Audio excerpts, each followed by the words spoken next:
It is another beautiful day here on League Unlock. Eric and Mark with you guys. And why is it beautiful, you might ask? It's because we get to do some power rankings. It feels like it's been a while. The schedules have been all over the place, but finally get to recap the week that was across pretty much all the major regions and do some power rankings. And we'll start with North America. Hey, always got to start here in North America. The best region. Everybody knows that, hey, these are the games that you want to be watching. You want to be watching them because they're good games? No, but you want to be watching them because, hey, something's going to happen and you're going to be laughing about it with your friends, more than likely. Yeah, you want to be watching these because you can sit on your couch or in your chair and say, you know what, maybe I can get to this level. Maybe I can go pro.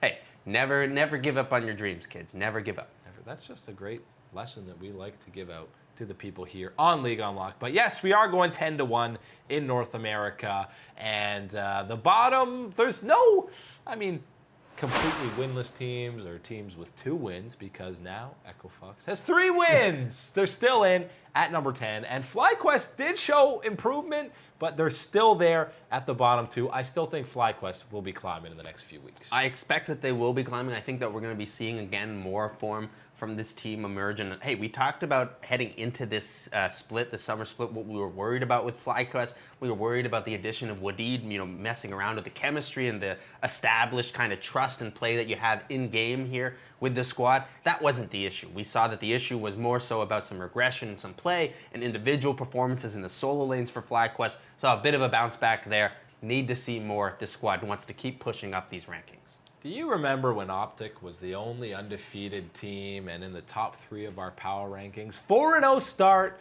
Well, since then they're 2-6, and they seem to be figured out by the rest of the teams. They lost a head-to-head to Clutch here, and that is why they're in at number 8, 1 spot below the boys from Clutch Gaming. Soon to be Dignitas.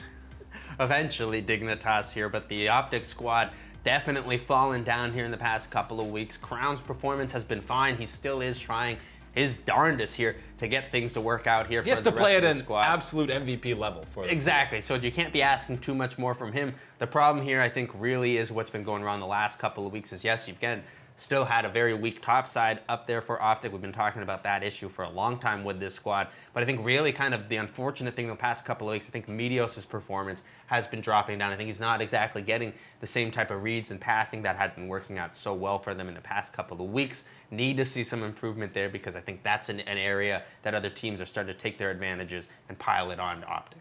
Twisted Fate top, yay, nay? It's a lot better in the mid lane. Hey, let's see. I don't know. It sounds better to me than Azir top, but hey, that worked out this week, so who knows? Who knows what we're dealing with? What we're dealing with is 100 Thieves getting back slowly into playoff contention. They're in at number 6, the highest they've been probably since the 2019 preseason rankings that we've done. Yes, they don't have as many wins as Optic, but they've definitely looked better than them over the last couple of weeks. Even when they went 0-2 against TSM and Liquid, there were a lot of positives for them to take from that Liquid game at least, maybe not the TSM one.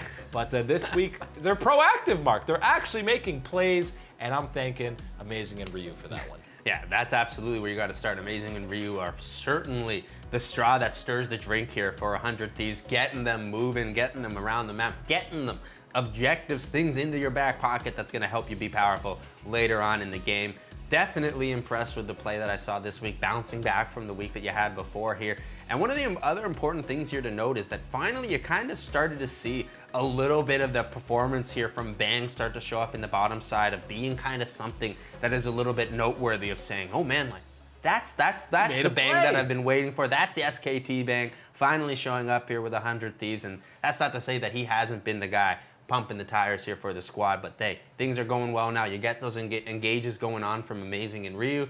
That damage is backed up there by Bang, and things are starting to turn around for 100 Thieves. And don't forget, Corki is in the meta. That's why Ryu is playing so well. He just loves that champion, even back to when he was on P1. Top 5 time, which is similar to what we saw last week. Very similar, in fact, that there's only one change. It was Optic that was there last week, and the Golden Guardians, I feel bad about putting them in 5. I'm not sure they fully deserve it. I might argue 100 Thieves should be here, if not for CLG handing over a win to them when they had an almost 8K gold lead. Golden Guardians had no business winning that game. They absolutely should not have won that game, but I'll tell you what the scoreline tells you, what the scoreboard tells you, because it doesn't have pictures. It just has numbers on it, and it tells you that that is a victory going the way of the Golden Guardians squad. Yes, complete throw here by CLG, and oh man, it was a pretty ugly one at that. But Golden Guardians, you got to give them credit. You stayed in the game. You found your way to take those opportunities when they were presented to you, and you capitalized on them there. Good for you in that situation, but I still think that this is a squad that needs to show us some progression here. They're stalling out as far as how well they're playing and how well they've improved this year. Need to see more from this squad. They've got the players to do it here. Need to see more from them. I will say, I think the bottom lane has looked better and an improvement over Deftly and Ole. FBI and Huhi have looked better in the laning phase and outside of it, really. So that's an improvement for them. It's just kind of still working on that synergy. Still a lot of room to grow for the Guardians. TSM is in at number 4 because CLG had a bad throw, but so did TSM. CLG still has that head-to-head against them, and I still think they're deserving of that 3 spot ahead of TSM. If they hold on to beat Cloud9, it's probably a different story, but for now, Cloud9 stays in at 2, TSM at 4. Yeah, you got to be having TSM there at the number 4 spot after that throw that they had against Cloud9. And it certainly is the situation where these are some of the issues that we've been talking about with TSM at previous points in the split. A lot of these times, a lot of these champions, hey man, those TSM fans aren't going to be happy to lose to another Aatrox once again here with this one, especially, hey, the C9 Aatrox coming through and finding the way into those fights. I think that this past week was a really rough one for Acadian personally on TSM. I think he could find a way to step up his performance. And I think that right now what you're seeing, though, is for the most part kind of this commitment that, hey, we are going to try to work through with Acadian to be what seems to be, in at least my opinion, the guy to go with, as opposed to what we had been seeing with kind of this experiment with Grig as well this summer. Hasn't exactly turned out the results that you'd want. And also, I mean, I'm surprised there hasn't been more Grig that we've been seeing going on for TSM. And Cloud9 obviously have been having Kumo 2 weeks in a row now in that top lane, and he's obviously, he's been incredible. It's big shoes to fill when you're filling in for Licorice, but Kumo has done a fantastic job, and all of a sudden Cloud9 has 3 LCS quality top laners on their rosters, it looks like. And Team Liquid is, of course, number 1. There is really no argument in this realm of existence for them not being number 1. Yeah, it certainly takes quite a lot to have them not be the number 1 team here in North America. Cloud9 doing their best with that comeback performance against TSM. They're trying, they've got it, they've got the depth there as well with Kumo, but hey, it's not enough, man. They're still not at that level that TL is at right now. What they've put together here, what Steve has assembled here with his big fat cash book here. Marvel money.